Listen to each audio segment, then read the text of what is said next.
Hey friends, you've got Renee here at Mold Mending. So welcome to part 2 of why I said got mold. Here's what to do first. So in part 1, I shared with you the research that I did and why we decided to do a DIY mold remediation under the standard of the IICRC S520. That's a lot of words, a lot of letters.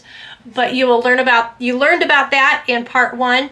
You also heard the story of calling in the inspectors for both the beginning and the end of the job to make sure we were moving forward in the job properly, as well as giving us the clearance that we did it right once it was done, and all of the benefits of having someone come on board and even the cost. Here I'm going to talk about more of the health and also the last inspector that we also had an experience with and how that was helpful for us. So thanks for tuning in. So the other thing is later, which I share in this message about got mold, here's what to do first. I went into detail of what a mold inspector did. That was the third time we ran into mold, and where I called an inspector of a different company that was available because I intended to hire one of the first two to come do the remediation. So called this mold inspector. They said the whole house, it would be between $450, $100, and said we could order additional tests. So I ended up ordering additional tests, and it came out right below $500. And they did that full gamut. I'm not going to list it all here because it's on the Got Mold Do This First message if you want to know all the details of what they did. But they advised how to prevent the mold, how to deal with it, with the numbers that were found. They shared about different types of homes, like mobile homes versus homes on crawl spaces versus homes on basements, and where high counts of mold are typically found, as well as where it is on the outside of your house, how to even protect your home if you're on a crawl space, on a basement, ways to seal up things, paying attention to your insulation, making sure it's all sealed off, and making sure your piping is all sealed as well, so that there's no gaps, so the air can then be leaking into your home from outside, or even in those areas of where higher mold grows, such as a crawl space. On a side note, I will also throw at you the reason why I'm so adamant about doing it right, doing your mold remediation right, because there are so many buildings and homes I cannot enter because they have just mopped up when the water came in, the water damage, the flooding. They mopped it up. Some of them may have cut out the part of the drywall that was affected, but there was not a full-blown mold remediation or treatment done. And some, they just block off the area where there's damage in their upper floor, in their attic, and they just live in lower levels and don't enter those, and think that just putting plastic up over it or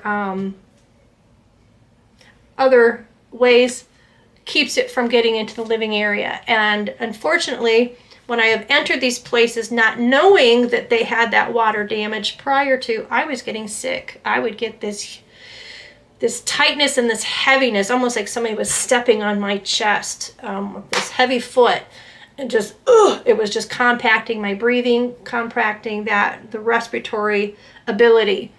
And to the point of, I realized I've had coworkers get extremely sick because they were working in the area where it flooded.